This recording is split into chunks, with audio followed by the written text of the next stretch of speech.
어머님, 이러고 오시면 어떡해요? 제발 촌스럽게 시골티 좀 내지 마시라니까요. 그 말이 제 얼굴을 스치던 순간 호텔 로비가 순식간에 조용해졌습니다. 사람들의 시선이 한꺼번에 제게 쏠렸지만 저는 아무 말도 하지 않았습니다. 그 아이가, 제 며느리가 다른 사람들 앞에서 더 작아지는 걸 바라지 않았거든요. 그래서 저는 그저 아주 천천히 숨을 고르고 가방 속에서 낡은 전화기를 꺼냈습니다. 그리고 그 단단한 목소리가 연결되기까지 겨우 세 걸음의 침묵이 필요했을 뿐이었습니다. 이야기는 그로부터 일주일 전으로 거슬러 올라갑니다. 그날 아침도 평소와 다르지 않았습니다. 작은 부엌에서 미역국을 데우고 손자가 좋아하던 멸치를 볶았어요. 지우는 현관에서 전화를 붙든 채 신발을 고르고 있었고 민준이는 서류 가방을 들고 시계를 보고 있었죠. 민준아, 오늘 저녁은 집에서 먹니? 아들은 대답 대신 가방을 들었습니다. 아니요, 회사 회식 있어요. 요즘 팀 분위기 좀 살려야 해서요. 그 말투가 낯설진 않았습니다. 늘 바쁘게 살았으니까요. 그래, 밥은 거르지 마라. 요즘은 저녁이 더 중요하대. 저는 그렇게 말하며 웃었어요. 그때 지우가 거실에서 나왔습니다. 손톱이 반짝였고 블라우스에는 향수가 묻어 있었어요. 어머님, 민준 씨도 이제 좀 달라져야 해요. 요즘 남자들은 일만 하는 시대 아니에요. 자기 관리도 해야죠. 그 말에 저는 살짝 웃었어요. 그래도 일할 땐 일하는 게 제일이지. 가족이 밥 먹고 사는 게 그 덕분이잖아. 지우는 어깨를 으쓱했습니다. 요즘은 그렇게만 살면 뒤처져요. 내 사람은 남들보다 세련돼 보여야 해요. 나는 웃음을 삼켰어요.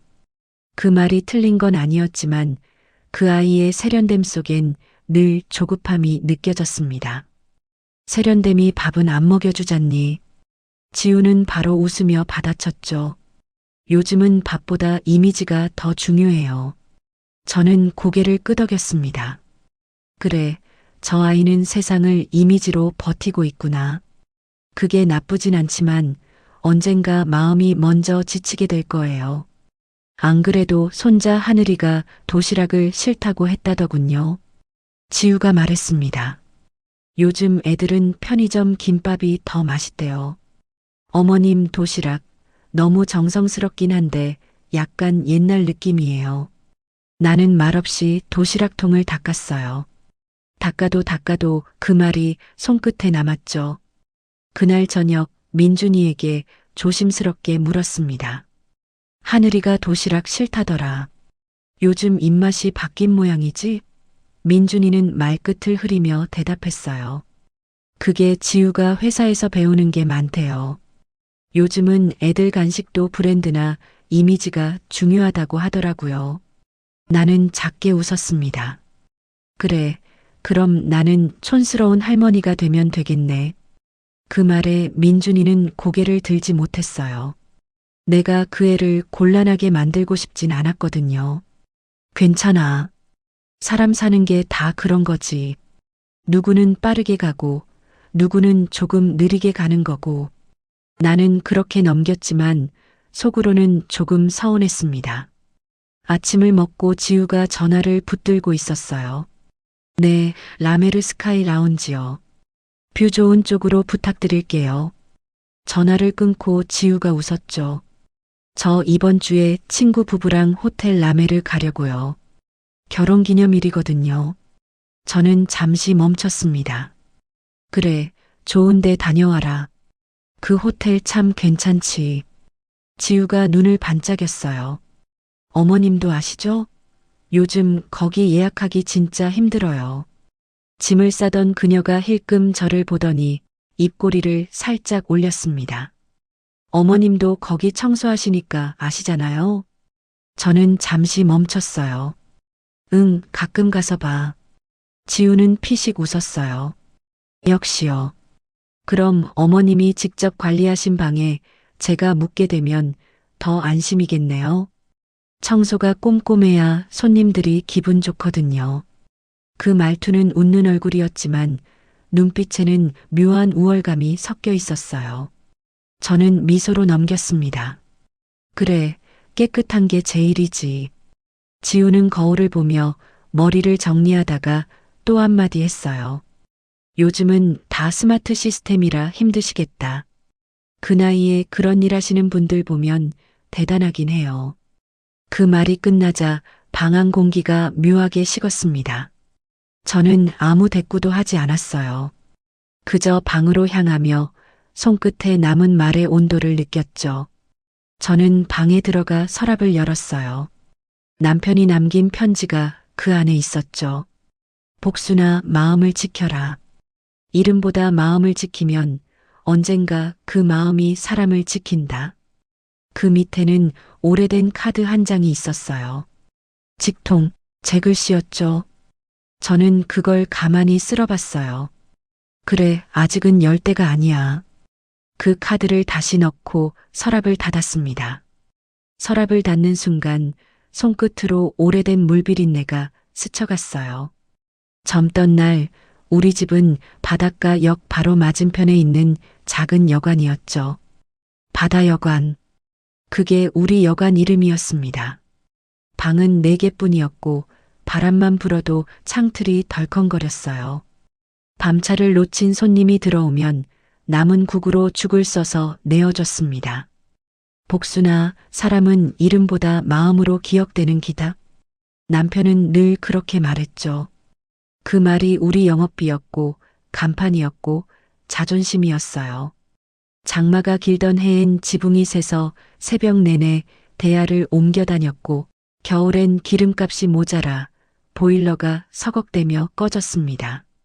그럴 때마다 저는 두 손에 김이 오르는 설거지 물을 더 데워 손님들 방마다 찜질수건을 돌렸어요.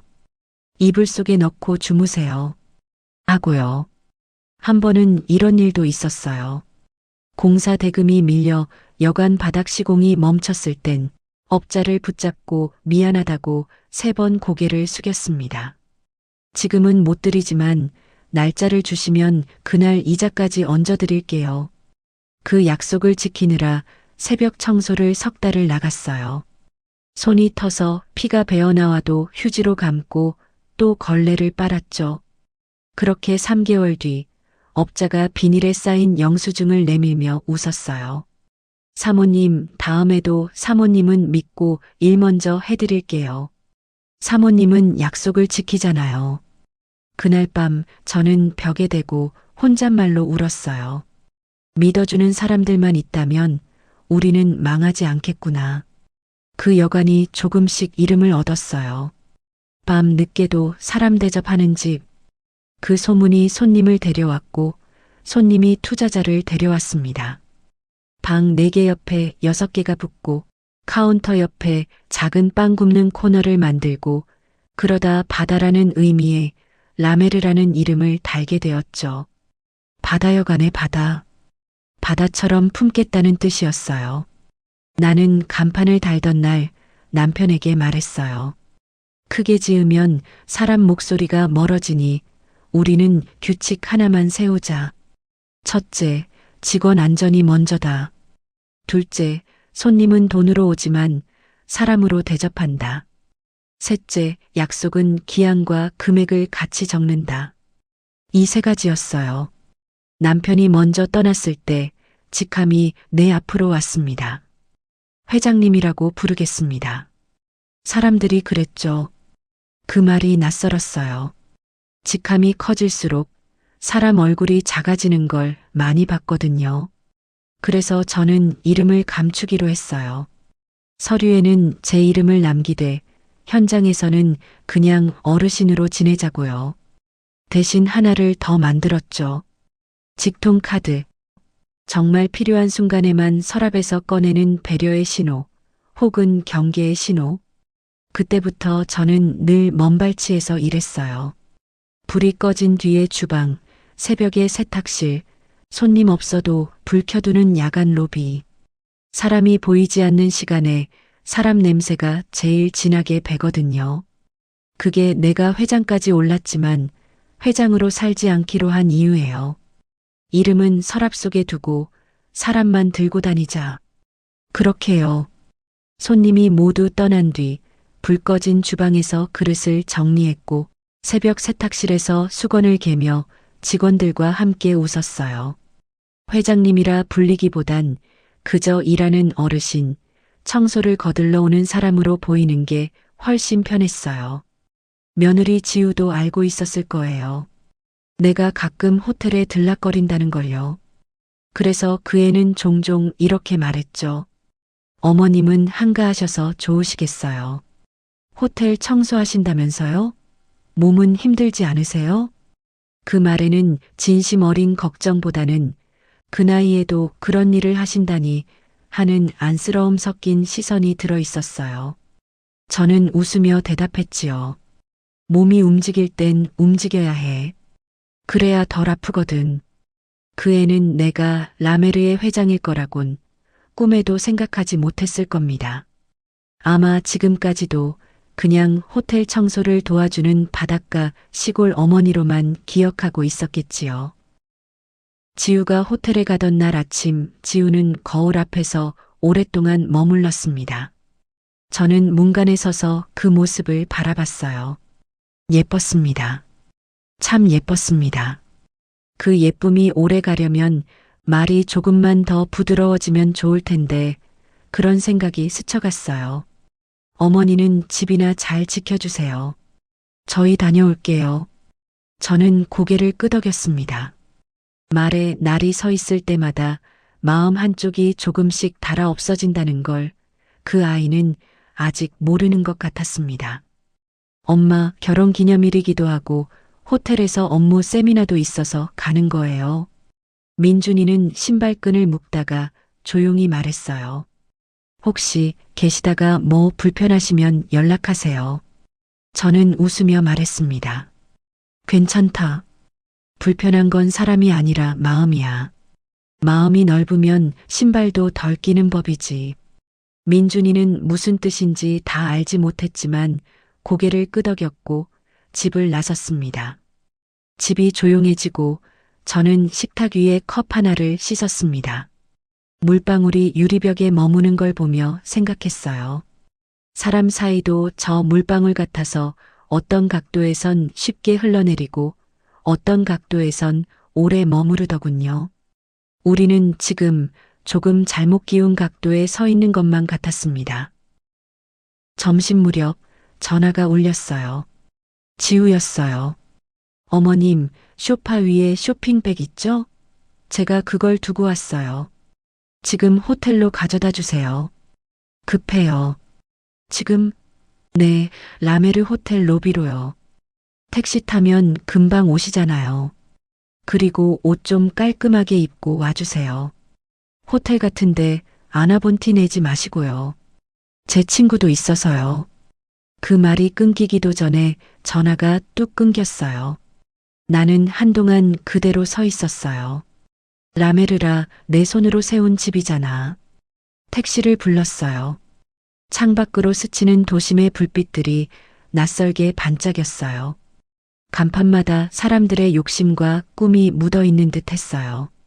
그중 하나 호텔 라메르라는 간판이 유난히 눈에 들어왔습니다. 그 불빛 아래로 내가 세웠던 그 철학이 아직 남아있을까 생각했어요. 그래, 오늘은 보여줘야겠어. 사람이 사람을 어떻게 대해야 하는지. 택시가 호텔 앞에 멈췄어요. 호텔 라메르의 로비는 언제나 그렇듯 반짝였습니다. 유리문은 여전히 깨끗했고 대리석 바닥에는 천장의 불빛이 고스란히 비쳤어요. 사람들은 각자의 표정으로 그 불빛을 밟고 지나갔습니다. 로비 안은 향기로운 꽃냄새로 가득했어요. 저는 쇼핑백을 들고 안으로 들어섰어요. 그리고 그 순간 어머님 제발 좀 시골티 좀 안 나게요.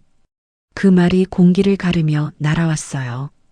그리고 내 안에서 오랫동안 눌러왔던 무언가가 조용히 깨어났습니다.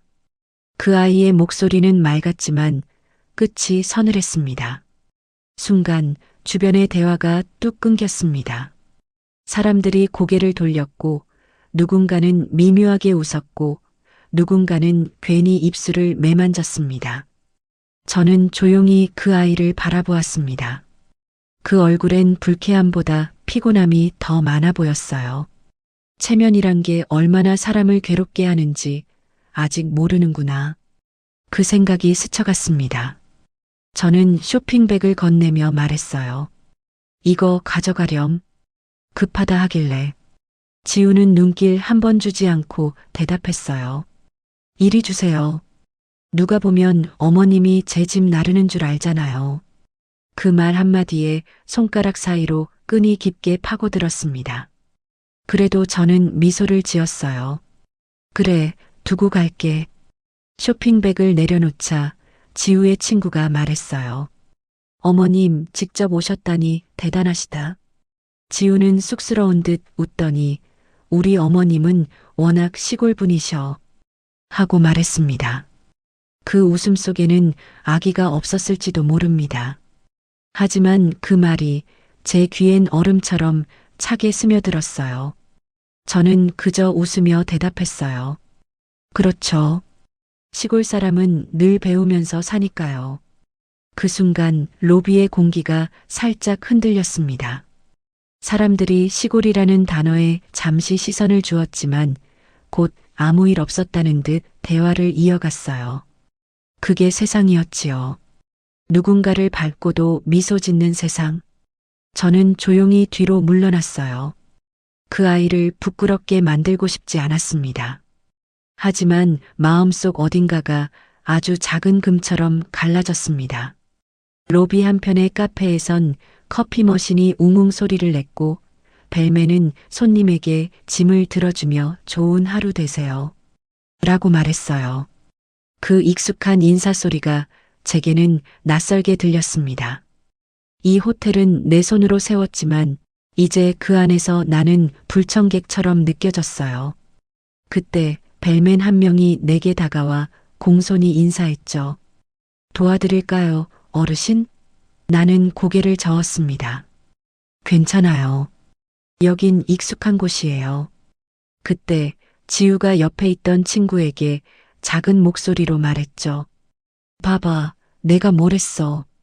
어머님 여기 직원분들이랑 되게 친하시다니까. 친구가 웃으며 맞장구 쳤어요. 진짜네. 다들 인사하잖아. 지우는 미소를 지으며 덧붙였어요. 여기서 청소하신 지 오래됐거든. 그러니까 사람들이 다 알아보는 거지.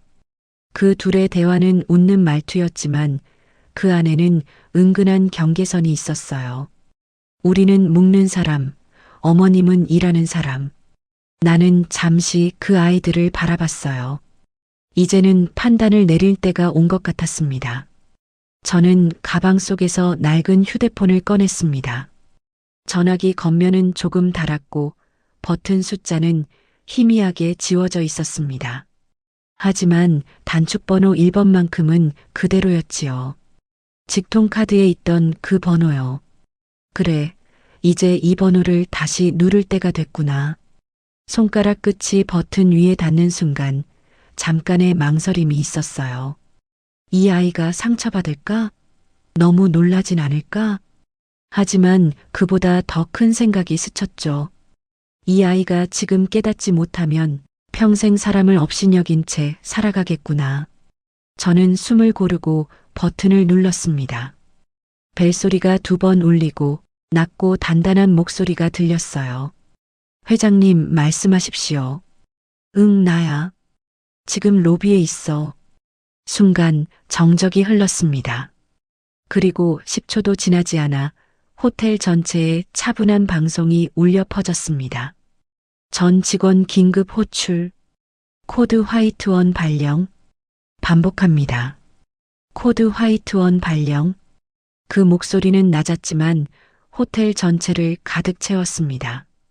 카페에 커피 머신이 멈췄고 로비를 걷던 손님들이 고개를 들었어요. 벨맨들이 빠르게 움직였고 프런트 직원은 헤드셋을 고쳤으며 통신망을 연결했습니다. 누군가가 속삭였습니다. 화이트원이래. 그건 오너 직권 아닌가? 설마 진짜 화이트원인가?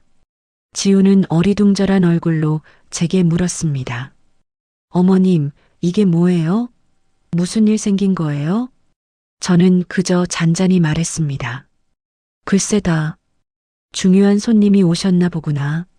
그 아이는 고개를 끄덕이며 휴대폰 카메라를 꺼냈습니다. 잘 됐네요. VIP라면 사진이나 한 장 찍어야지. 그리고 웃으며 포즈를 잡았습니다. 그 웃음이 제겐 너무도 낯설었습니다.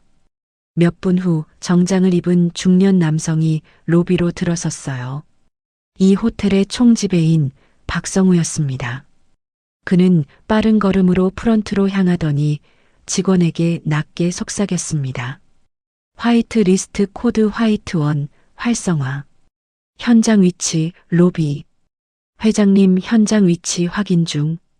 그 말에 직원의 눈이 커졌습니다. 곁에 있던 직원이 서류를 떨어뜨렸고 누군가는 입술을 다물었습니다. 공기가 또 한 번 바뀌었습니다. 지우는 여전히 그 상황을 모르고 있었습니다. 어머님, 진짜 뭔가 있나 봐요. 직원들이 전부 뛰어다녀요. 저는 고개를 끄덕였어요.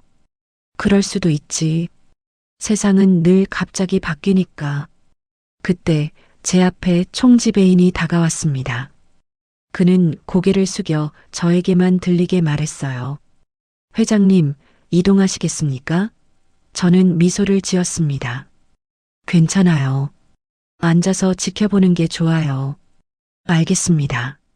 모든 부서 대기 명령 유지하겠습니다. 그는 짧게 인사한 뒤 돌아섰습니다.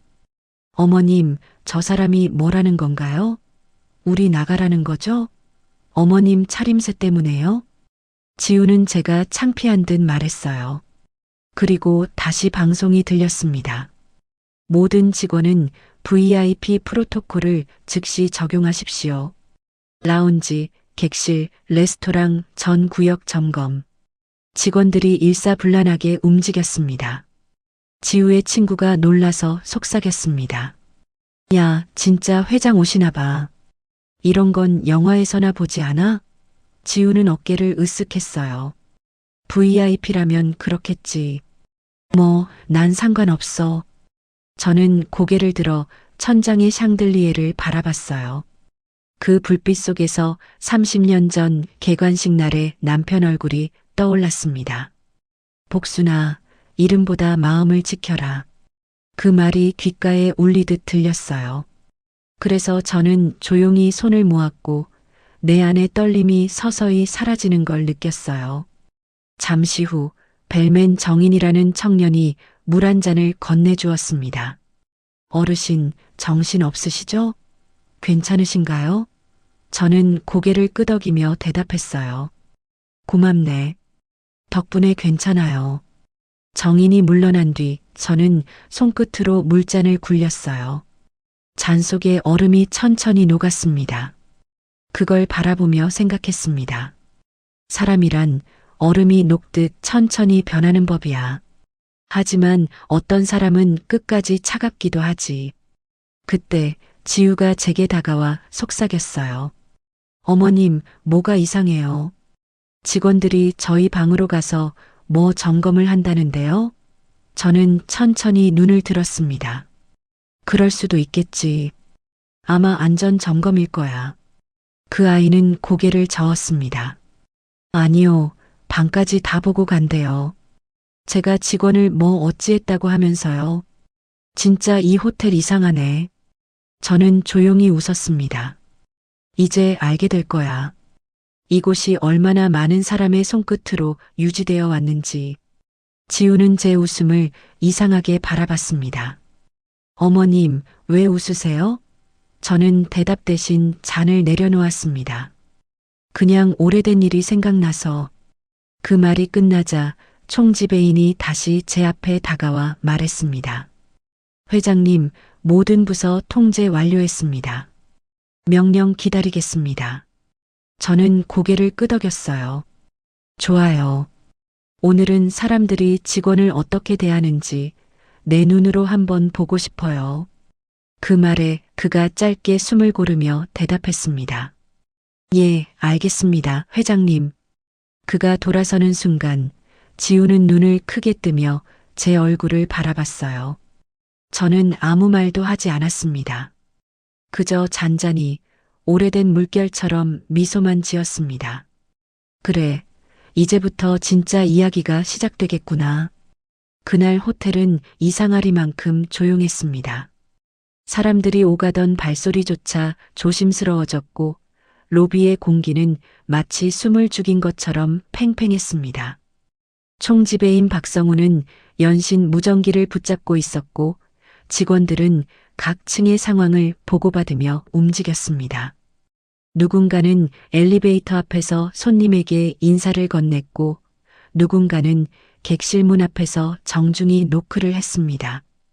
그러나 그 모든 움직임이 어딘가 단정하고 질서정연했습니다. 이 호텔이 위기에 처한 적은 많았지만 이토록 조용한 비상은 처음이었죠. 로비 소파에 앉아있던 저는 그제야 손끝에 긴장을 느꼈어요. 얼마나 오랫동안 힘을 주고 있었는지 손가락이 조금 저릿하더군요. 지우는 아직도 영문을 모르는 것 같았어요. 그 아이도 믿을 수 없었겠죠. 지우는 의자에 앉은 채 불안한 표정으로 휴대폰을 들고 있었어요. 이상해요. 호텔이 너무 조용하잖아요. 직원들이 저희 방을 다 뒤지는 것 같아요. 저는 차분히 대답했습니다. 점검이겠지. 그럴 때도 있단다. 그 아이는 투덜거리듯 말했어요. 점검이 왜 이렇게 길어요? 내 옷장까지 열었다니까요. 내가 뭘 했다고 진짜 기분 나쁘네. 그 말을 들으며 저는 한 가지 생각이 스쳤어요. 사람은 자신이 가진 걸 지키려 애쓸수록 정작 소중한 걸 놓친다는 걸 왜 모를까? 지우는 계속 휴대폰 화면을 들여다보며 SNS에 무언가를 적는 듯 했습니다. 그녀의 얼굴에는 분노와 불안이 동시에 스쳤습니다. 아마 자신이 통제하지 못하는 상황이 세상에서 제일 불편했을 겁니다. 그때 총지배인 박성우가 제게 다가왔어요. 그는 허리를 곧게 세우고 조용히 말했습니다. 회장님, 2806호 객실 점검 완료했습니다. 그리고 직원 모욕 발언 및 안전수칙 위반 관련 증거가 확보되었습니다. 저는 그를 바라보았습니다. 증거라면 어떤 건가요? 객실팀 최선화 사원이 녹취와 CCTV 영상을 함께 제출했습니다. 그럼 그 직원에게 전해주세요. 누구도 부당하게 대접받아서는 안 된다고요. 예, 회장님. 박성우는 자리를 떠났습니다. 잠시 후 벨맨 정인이 조용히 다가와 종이컵에 커피를 담아 제 앞에 놓았습니다. 어르신, 따뜻한 거 드시죠. 오늘 공기가 좀 싸늘하네요. 저는 고개를 끄덕이고는 컵을 감싸며 말했어요. 그래요. 하지만 곧 괜찮아질 겁니다. 그 청년은 고개를 숙이며 말했습니다. 저희 회장님 말씀 잘 따르겠습니다.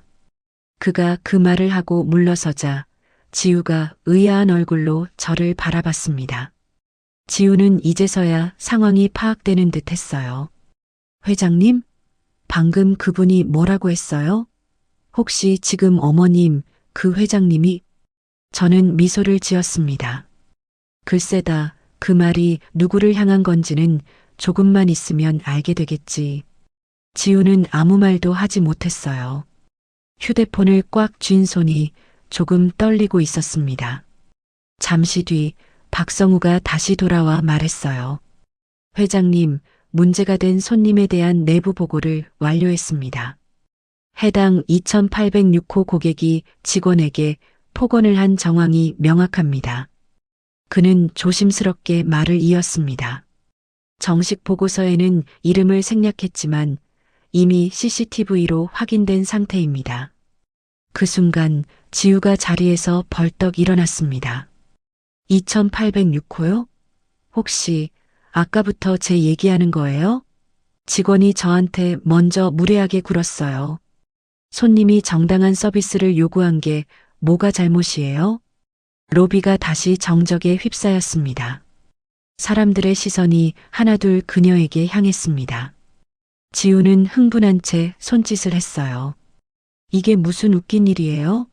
지금 VIP가 온다고 이렇게 과잉 대응하는 거예요? 박성우는 담담히 말했어요. 지금 이 상황의 VIP는 손님이 아닙니다. 지우의 눈이 크게 떴습니다. 그럼 대체 누가 VIP예요? 그 순간 저는 조용히 자리에서 일어섰어요. 그리고 천천히 그녀를 향해 걸어갔죠. 지우야. 제 목소리는 작았지만 로비 안에서는 모든 소리가 멈췄어요. 너는 사람을 대할 때 그 사람이 너보다 가진 게 많은지 적은지만 봤지. 하지만 이 집은 그런 기준으로 세운 곳이 아니란다. 지우는 말을 잇지 못했습니다. 어머님, 그게 무슨 말씀이세요? 저는 고개를 숙였다가 다시 들었어요. 이 호텔은 너가 그렇게 자랑하던 라메르야. 그리고 이 호텔을 세운 사람은 너가 그렇게 부끄러워하던 그 시골 어머니란다.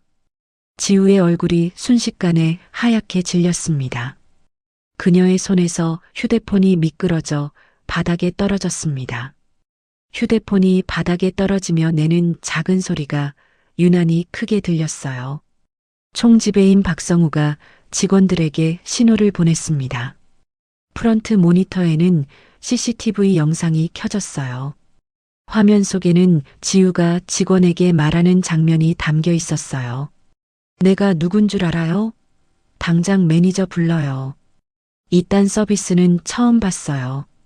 그 뒤로 호텔 직원인 선아가 조심스럽게 고개를 숙이며 말했습니다. 손님, 죄송하지만 안전수칙상 안내를 드리는 중입니다. 그게 무슨 상관이에요? 내가 돈 냈잖아요. 화면 속 목소리가 로비 전체에 울렸어요. 지우는 두 손으로 귀를 막았습니다. 어머님, 이건 오해예요. 제가 그런 뜻으로 말한 게 아니에요. 저는 고개를 저었어요. 오해가 아니라 내 마음이 그대로 나온 거야. 지우는 눈물을 글썽이며 말했어요. 저 잘못했어요. 그냥 순간 화가 나서 그랬어요. 진짜 그런 마음은 아니었어요. 저는 잠시 눈을 감았다가 조용히 대답했어요. 화는 누구나 낼 수 있지. 하지만 그 화로 사람을 다치게 하면 그땐 단순한 실수가 아니란다. 지우의 어깨가 떨렸습니다. 로비의 공기가 다시 조용해졌습니다. 누군가는 눈을 피했고 누군가는 조용히 한숨을 내쉬었습니다. 그때 직원 한 명이 프런트로 다가와 말했습니다. 회장님, 내부 감사팀 대기 중입니다. 저는 고개를 끄덕였습니다. 모두 자리로 돌아가요.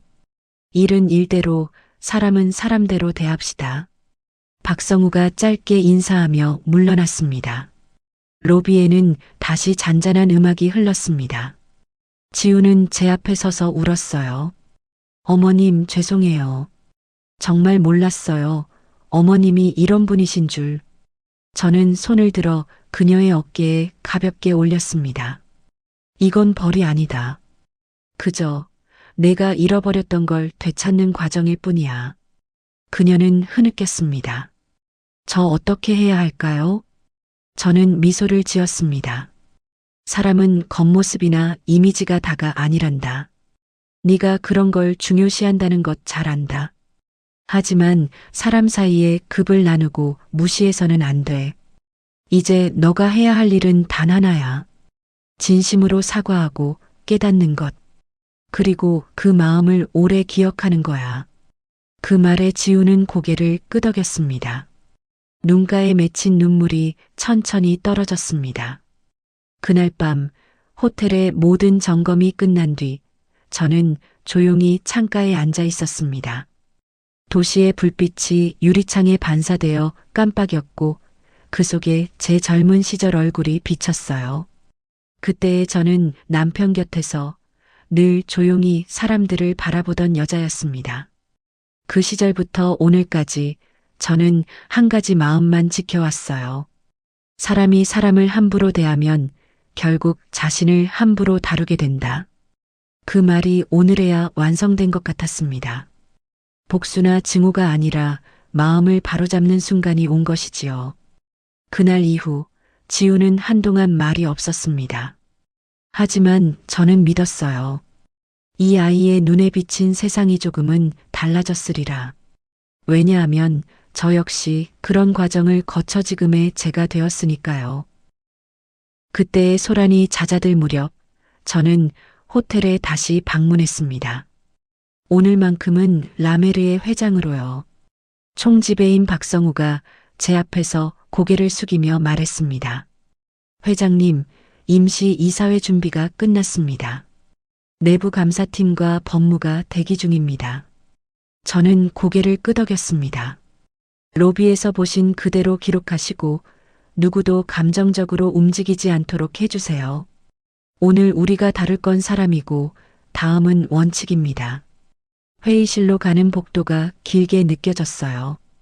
바닥에 카펫이 발소리를 삼켜주었고 벽면의 사진들이 오래된 시간을 조용히 바라보고 있었습니다.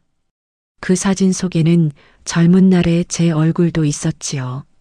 저는 그 얼굴을 스쳐 지나가며 마음을 다잡았습니다. 이름보다 마음을 지켜라.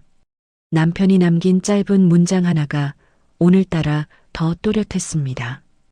회의실 문이 열리고 직원들이 기립했습니다. 저는 손을 들어 조용히 인사하고 자리에 앉았어요. 법무팀장이 첫 장을 넘기며 보고를 시작했어요. 2806호 객실 내 직원 모욕 발언, 안전수칙 위반 요구, 부적절한 촬영 시도 정황이 확인되었습니다. 관련 녹취와 CCTV는 별첨 A, B입니다. 박성우가 말을 이었습니다. 객실팀 최선화 사원 및 벨맨 정인 씨는 절차에 맞게 응대했고 추가 갈등을 피하려 노력한 기록이 있습니다. 양쪽 모두의 진술을 확보했습니다. 그때 문가에 서 있던 지우가 조심스레 들어왔어요. 그 아이의 얼굴은 창백했고 손은 자기 손목을 꼭 붙잡고 있었습니다. 저는 의자를 조금 밀어앉는 자세를 바로잡고 말했어요. 여기선 누구도 꾸짖지 않습니다. 다만 각자 한 일을 있는 그대로 보겠습니다. 법무팀장이 모니터를 켰고 회의실 안이 잠시 어두워졌습니다. 로비의 영상, 객실 앞의 영상, 그리고 흐릿하지만 분명한 음성. 지우가 격한 말투로 직원에게 요구하는 장면이 재생되자 그 아이는 고개를 숙였습니다. 영상이 멈추고 조명이 켜졌을 때 회의실 공기에는 어떤 분명한 결이 생겼습니다. 제가 먼저 입을 열었어요. 라메르의 첫 규정은 사람 존중입니다. 돈이 손님을 만드는 것이 아니라 사람됨이 손님을 만든다고 믿었습니다. 그 믿음이 무너지면 간판 하나는 남겠지만 집은 무너집니다. 이 믿음은 직원뿐 아니라 고객에게도 동일합니다. 잠시 침묵이 흐르고 저는 말을 이었습니다. 오늘 우리는 벌을 논하려고 모이지 않았습니다. 정확히 무엇이 잘못이었는지 그리고 어떻게 회복할지를 정하려고 모였습니다. 박성우가 조심스레 물었습니다.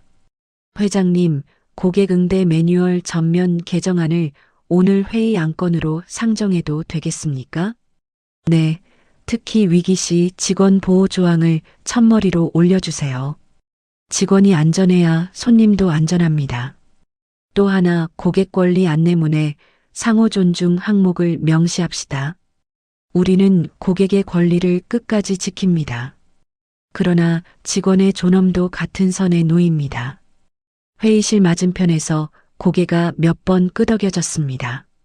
법무는 사정고지, 중단 요청, 대체 지원 3단계 프로토콜을 추가하겠다고 했고 교육팀은 감정 노동 보호를 위한 심리 상담 창구를 새로 열겠다고 했습니다. 그때 지우가 떨리는 목소리로 말했어요. 어머님 죄송합니다. 정말 제가 잘못했습니다. 회의실 안의 모든 시선이 그 아이에게 향했습니다. 그 아이는 자리에서 일어나 말했습니다. 직원분들께 공식적으로 사과하겠습니다. 어머님이 회장님이셔서가 아니라 진심으로 제 자신이 부끄럽습니다. 어머님께도 사과드리고 싶습니다. 저는 고개를 끄덕였습니다. 사과는 좋습니다. 다만 형식보다 순서부터 지켜요. 상처 입은 사람에게 먼저요.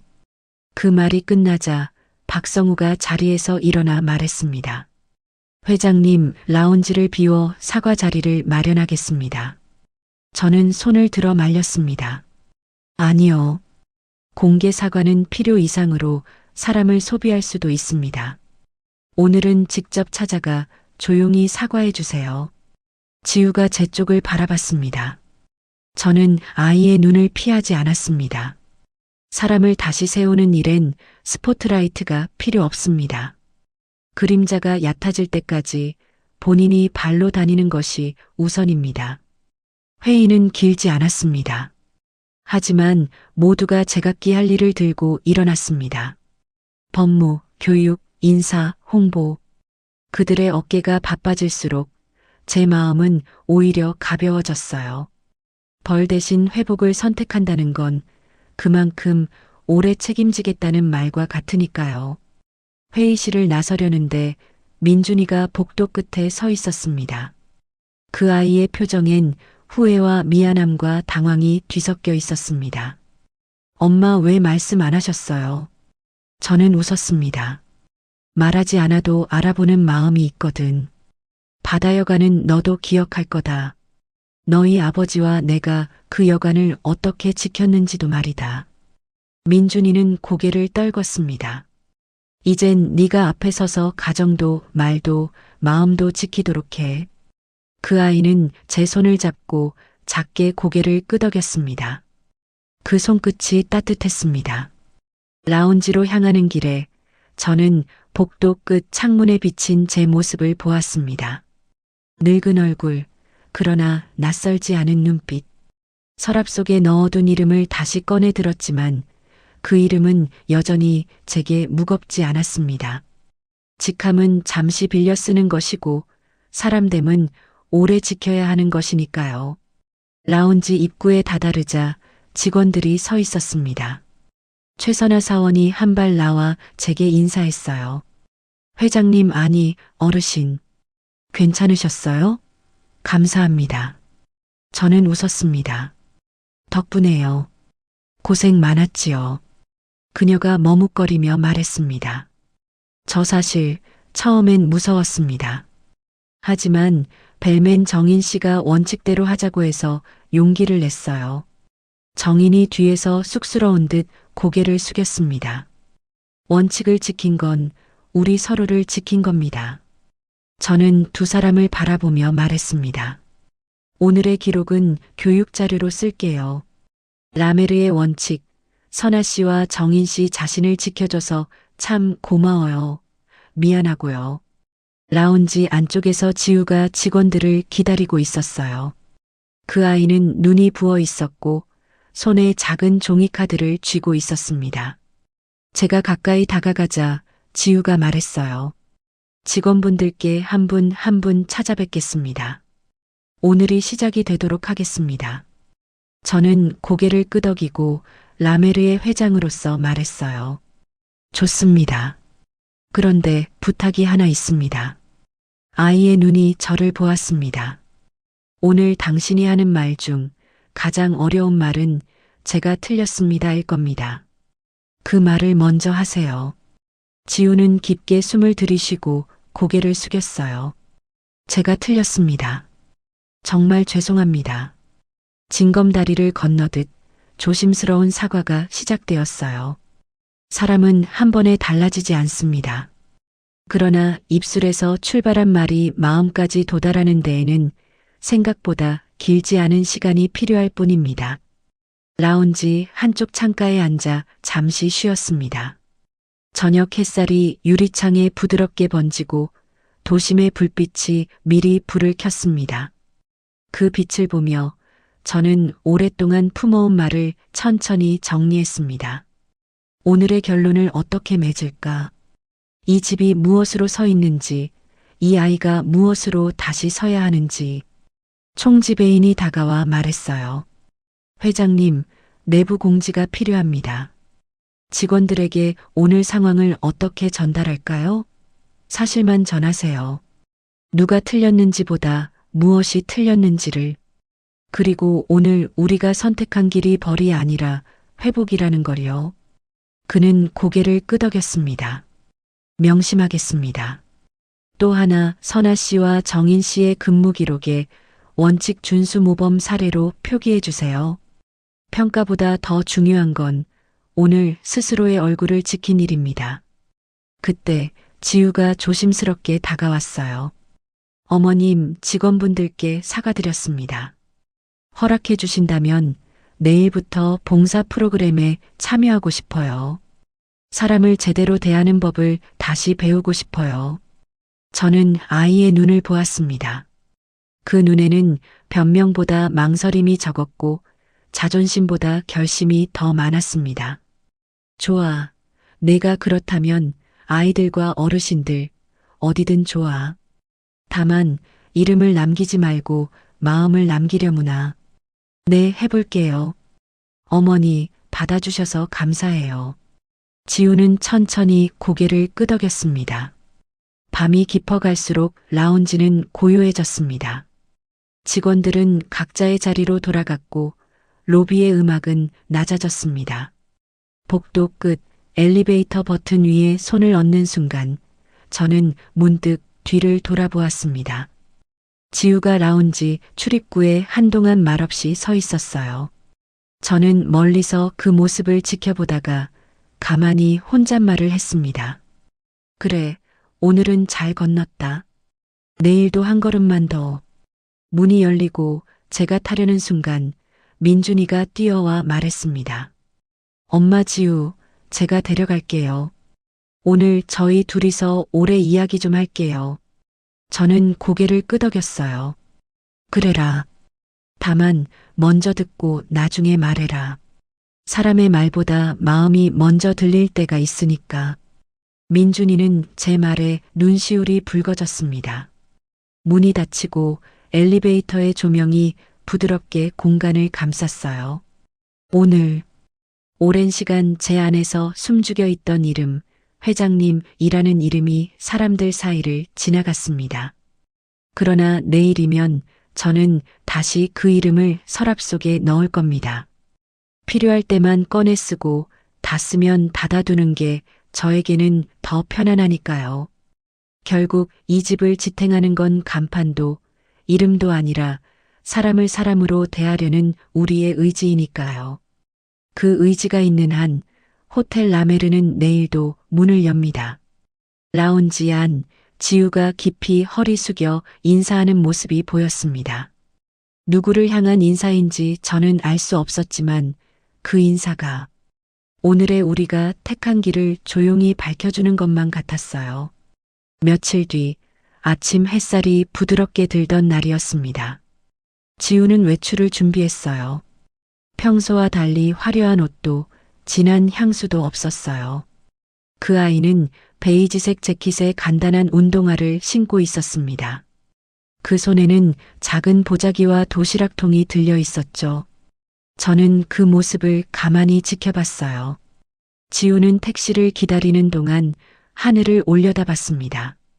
그 표정에는 긴장보다 어떤 결심이 담겨 있었습니다. 그래, 가는구나. 그 아이는 그렇게 봉사활동 첫날을 맞이하러 떠났어요. 지우가 다녀온 곳은 도심 외곽의 한 요양원이었어요. 그곳은 오래된 건물에 페인트가 벗겨져 있었고 창가에는 잘 말라가는 빨래가 걸려 있는 곳이었죠. 지우는 처음엔 어색했다고 했어요. 하지만 며칠 뒤 그곳 어르신 중 한 분이 그녀의 손을 꼭 잡으셨답니다. 아가, 손이 따뜻하네. 우리 손녀는 바빠서 못 오는데 내가 대신 온 것 같아. 그 말을 들었을 때 지우는 참았던 눈물을 흘렸다고 했어요. 그날 저녁 요양원 식당에서 설거지를 도우며 그 아이는 조용히 제게 전화를 걸었어요. 어머님, 오늘 이상하게 마음이 편했어요. 몸은 힘든데 마음은 괜찮았어요. 저는 그 말에 미소를 지었습니다. 그게 봉사의 힘이야. 남을 돕는 일 같아도 결국 자신을 돌보는 일이란다. 그날 이후로 지우는 매주 요양원에 다녀왔습니다. 이틀은 라메르 고객 응대팀 교육을 받았고 나머지 하루는 어르신들을 돌보며 시간을 보냈어요. 그 아이의 목소리는 점점 낮아졌고 말 끝에는 여유가 생겼습니다. 무언가를 꾸미지 않고 말할 줄 아는 사람이 되어가고 있었지요. 며칠 후 봄이 다가오며 창가에는 밝은 햇살이 쏟아졌습니다. 지우가 조심스레 다가와 말했습니다. 어머님, 요양원 어르신들이 지난주에 어머님 덕분에 받은 음식 나눔 행사 이야기를 하셨어요. 그분들이 그러셨어요. 사람은 늙어서 배우는 게 아니라 사랑하면서 배우는 거다라고요. 저는 그 말을 듣고 잠시 웃었습니다. 좋은 말씀이네. 우리는 사랑받을 때보다 사랑할 때 더 많이 배우니까. 지우는 제 옆자리에 앉았습니다. 손에는 작은 노트가 들려 있었고 그 안에는 매일 기록한 봉사일지가 적혀 있었어요. 어머님, 저 이제 알 것 같아요. 제가 화를 냈던 이유, 사람을 함부로 말했던 이유가 뭐였는지요. 두려웠어요. 누가 날 무시할까봐, 내가 작아질까봐. 그래서 먼저 큰 목소리를 냈던 것 같아요. 저는 천천히 그녀를 바라봤습니다. 지우야, 그건 누구나 겪는 두려움이야. 하지만 이제 알았으니 다시 그 목소리를 좋은데 써보렴. 누군가를 다독이는 말로 혹은 자신을 일으키는 말로 말이야. 지우가 미소를 지었습니다. 해볼게요, 어머님.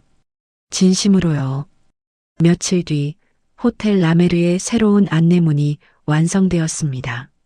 로비 기둥에 붙은 글귀에는 이런 문장이 적혀 있었습니다. 라메르는 사람을 대접하는 집입니다. 손님이든 직원이든 우리는 서로를 존중합니다. 그 안내문을 본 순간 저는 남편의 말이 떠올랐습니다. 복수나 마음이 손님이다. 그 말이 이제서야 완성된 듯 했습니다. 그날 저녁 저는 오랜만에 가족 식탁을 준비했습니다. 민준과 지우가 함께 왔고 분위기는 예전과 달리 차분했습니다. 지우는 반찬을 덜며 조용히 말했습니다. 어머님, 오늘 제가 도시락 싸서 요양원에 다녀왔어요. 그분들이 제 이름을 기억해 주셨어요. 저는 미소를 지었습니다. 그럼 이제 지우 너도 누군가의 좋은 기억이 된 거네. 네. 어머님 말씀대로 마음을 남기고 왔어요. 식탁 위에 밥 냄새, 된장국 냄새가 참 따뜻했습니다. 민주는 옆에서 조용히 말했습니다. 엄마, 지우 많이 달라졌죠? 저는 고개를 끄덕였습니다. 사람은 누구나 달라질 수 있어. 단지 시간이 걸릴 뿐이야. 지우는 그 말을 듣고 눈가가 붉어졌습니다.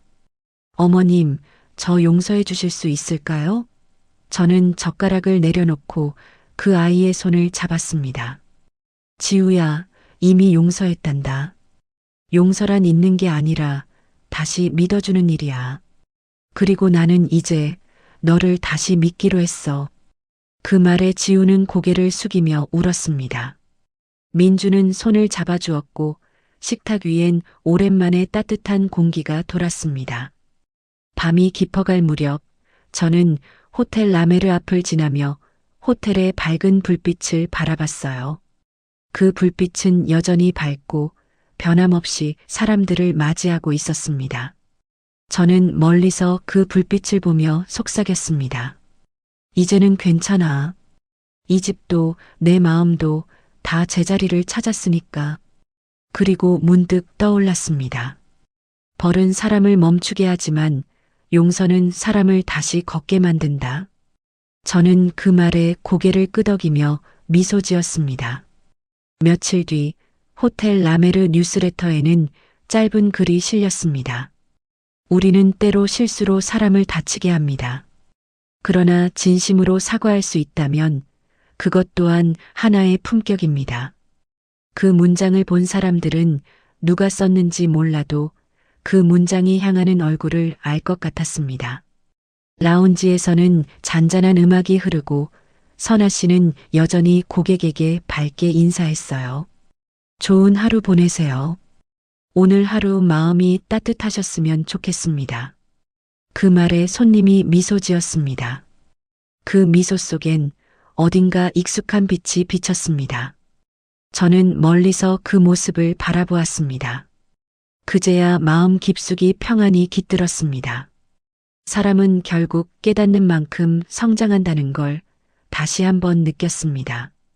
이야기를 마치며 저는 방 안에서 혼자 조용히 마음속에 남편의 이름을 불렀습니다. 여보, 오늘도 잘 지냈어요. 당신이 지키던 그 마음, 이제는 이 아이들이 이어가고 있어요. 손에 잡힌 찻잔의 온기가 마지막까지 따뜻했습니다. 그래요. 품격은 화려함이 아니라 조용한 선택입니다. 그리고 용서는 내 마음을 다시 따뜻하게 해주는 길이지요. 한복수는 결국 자신이 믿어온 방식을 지켜냈습니다. 누군가는 그걸 고집이라 부를지 모르지만 그 고집이 있었기에 한 가족이 무너지지 않고 다시 일어설 수 있었죠. 복수는 끝내 화를 선택하지 않았습니다. 대신 한 사람을 일으켜 세웠죠. 그것이 용서였고 정의였고 그리고 그녀가 평생 지켜온 품격이었습니다. 여러분, 혹시 이런 경험 있으신가요? 가까운 사람이 준 상처를 미움이 아니라 깨달음으로 돌려본 적 말이에요. 어쩌면 인생의 품격이란 누군가를 이기는 힘이 아니라 다시 믿어주는 용기에서 시작되는지도 모르겠습니다.